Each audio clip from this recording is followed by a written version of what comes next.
আসসালামু আলাইকুম ওরহমতুল্লাহ। সুপ্রিয় তাকওয়া চ্যানেলের দর্শক মণ্ডলী, আশা করছি মহান রব্বুল আলামিনের ওয়াশেষ মেহেরবানিতে আপনারা সকলেই ভালো আছেন।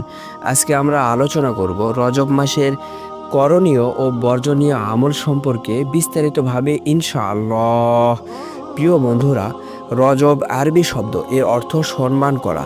ইসলামের 4টি পবিত্র মাসের একটি হলো রজব মাস। রজব ও শাবান মাস পবিত্র রমজানের আগমনে বার্তা বহন করে। এ মাস আসলেই নবীজি সাল্লাল্লাহু আলাইহি ওয়াসাল্লাম রমজানকে স্বাগত জানিয়ে বেশি বেশি দোয়া করতেন। দোয়াটি হলো আল্লাহুম্মা বারিক লানা ফি রজব ওয়া শাবান ওয়া বাল্লিগনা রমাজান। প্রিয় বন্ধুরা, রজব মাসে আমাদের করণীয় আমলগুলো হলো, হজরত উম্মে সালামা রাদিয়াল্লাহু তাআলা আনহা বর্ণনা করেন, রাসূলুল্লাহ সাল্লাল্লাহু আলাইহি ওয়াসাল্লাম রমজান ছাড়া সবচেয়ে বেশি রোজা পালন করতেন শাবান মাসে, অতঃপর রজব মাসে। সুবহানাল্লাহ। হজরত আয়েশা রাদিয়াল্লাহু তাআলা আনহা বর্ণনা করেন, যখন রজব মাস আসতো রাসূলুল্লাহ সাল্লাল্লাহু আলাইহি ওয়াসাল্লামের আমলের আধিক্য দেখেই আমরা তা বুঝতে পারতাম। কোনো বর্ণনা এসেছেন রাসূলুল্লাহ সাল্লাল্লাহু আলাইহি ওয়াসাল্লাম রজব মাসে 10টি রোজা রাখতেন, শাবান মাসে 20টি রোজা রাখতেন, রমজান মাসে 30টি রোজা রাখতেন। সুবহানাল্লাহ। প্রিয় বন্ধুরা, রজব মাসের আমলগুলোর মধ্যে অন্যতম হলো বেশি বেশি নফল রোজা পালন করা।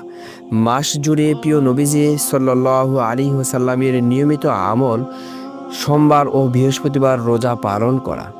তাছাড়া মাসের 13, 14, 15 তারিখ রোজা পালন করা। মাস জুড়ে বেশি বেশি নফল নামাজ পড়া, বিশেষ করে তাহাজ্জুদ, ইশরাক, চাশ দোহা, জাওয়াল, আওয়াবিন, তাহিয়াতুল ওযু, দুখুলুল মসজিদ ইত্যাদি নামাজের ব্যাপারে যত্নবান হওয়া খুবই জরুরি। সুবহানাল্লাহ।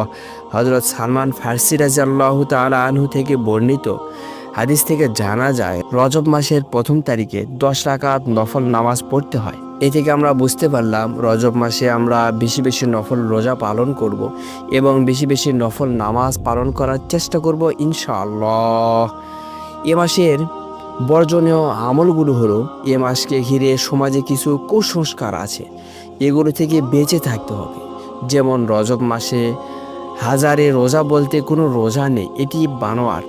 এছাড়া জাহেলি যুগে এ মাসে পশু জবাই করে বিশেষ খাবারের ব্যবস্থা করা হতো, যাকে আতিরা বলা হতো।